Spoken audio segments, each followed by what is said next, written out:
Welcome to Meet the Candidates 2020, a voter education program brought to you by the Shakopee Chamber and Visitors Bureau. Our hope is that these candidate interviews and profiles will help you, the voter, understand your choices when it comes to casting your ballot in the 2020 elections.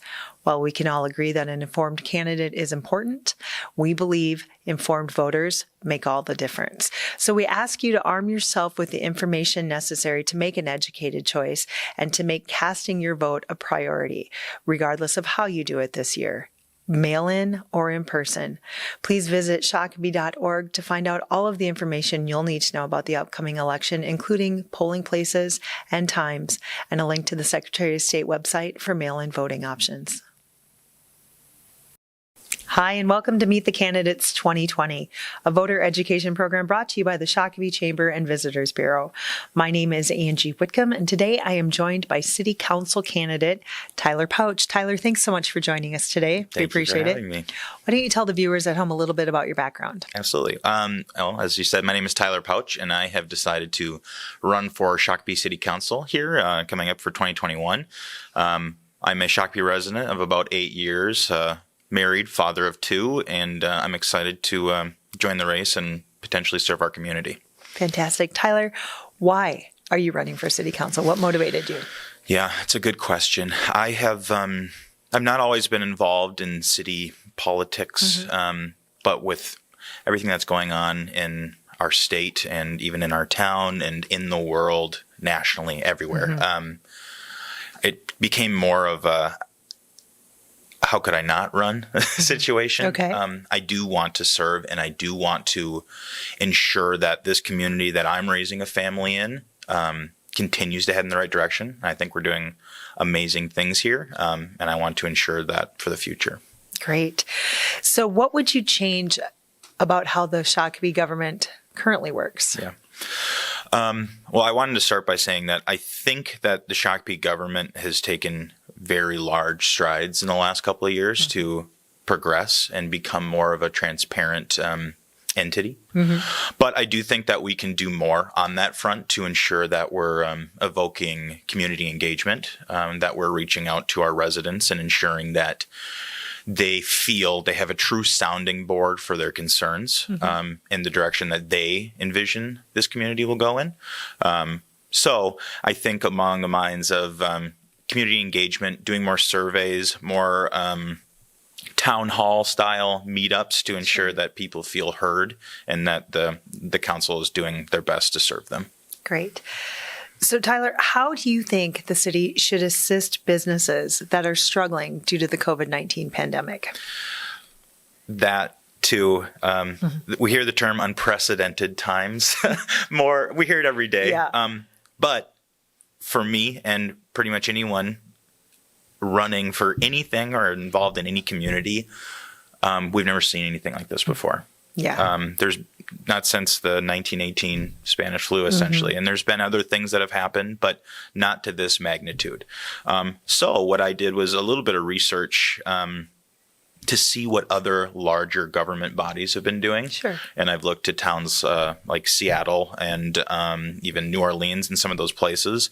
And I think even outside of COVID, just to ensure the health of their local economy, they've been putting steps in place to ensure that people can sustain business and they can grow. And if they come across a hard time like COVID-19, that they are giving the opportunity to, maybe defer some of the actual tax payments for a specific duration of time. Sure. I wrote a couple of things That's on this great. too. Yeah.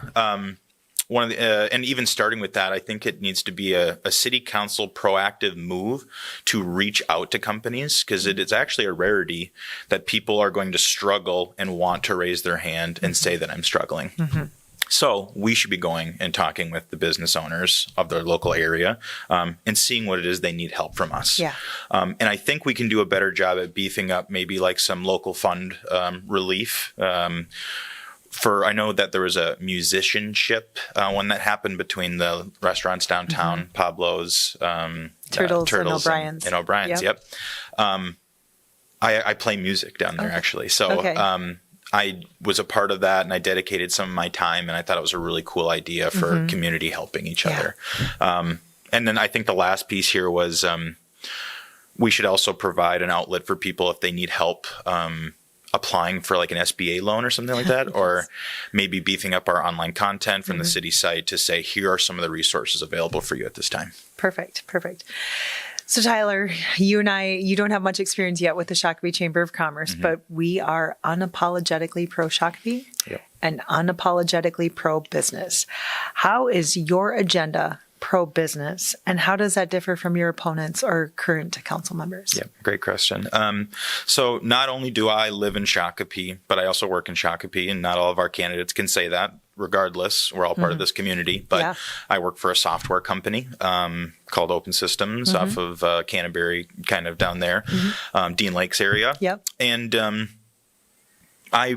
I work and spent my professional career doing business development. So I am pro-business. I'm helping to try and grow a local business. And I do believe that those qualities, communication skills, and, relationship rapport building can be applied in many facets to ensure that people know that they do have an advocate for them, that they have someone to talk to, and ultimately continue to expand and grow our economic footprint.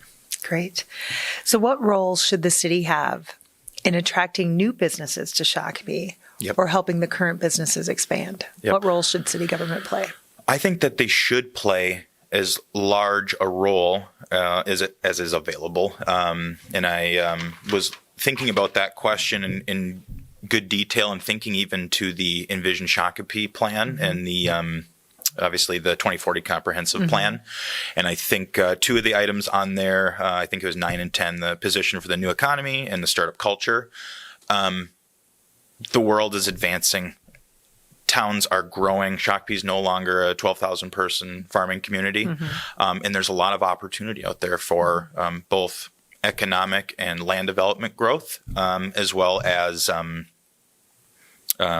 enabling technology in the startup culture too. So I work, again, for a software company. And before this, I worked for a web tech company and was part of the St. Paul area Chamber of Commerce. And through those relationships, I worked with the board there to talk about how we can enable growth for startups and technology in St. Paul. And I think that we can apply similar avenues for companies that are looking for a strong, growing town that does have a wonderful tax threshold and room for growth. So, I think I answered it for the most. You did answer it. So, Tyler, for the final question, I'd love for you to take a look right at the camera and tell the voters why you would like them to vote for you either on November 3rd or before. Yes. And good statement there, or before November 3rd. Make sure that you can vote early and make sure you register. But I am a part of the millennial generation. And I do feel that there are a lot of people out there stating what it is they feel can be improved in this community. But I wanted to take action, and I wanted to get involved, and I wanted to serve this community for the greater good of all residents, and try to be nonpartisan myself. I'm willing to come to the table. I'm willing to dedicate my time, and I'm also willing to be a sounding board for the community to make sure that you do feel heard, and that if there are elements that you want improved, or if there are items that you feel are unjust, we need to be a family. We need to be together. We need to grow this community. So I want to offer new perspective, and I think that joining the other members on council, we have a really bright future ahead of us. So I'd love to receive your vote if you feel I'm a good candidate for the job. Thanks for your time today, Tyler. Yep. And thanks for watching this episode of Meet the Candidates 2020. Thank you for watching Meet the Candidates 2020, a voter education program brought to you by the Shakopee Chamber and Visitors Bureau. Please visit our website at shakopee.org for all of the information you'll need to know leading up to the November 3rd election.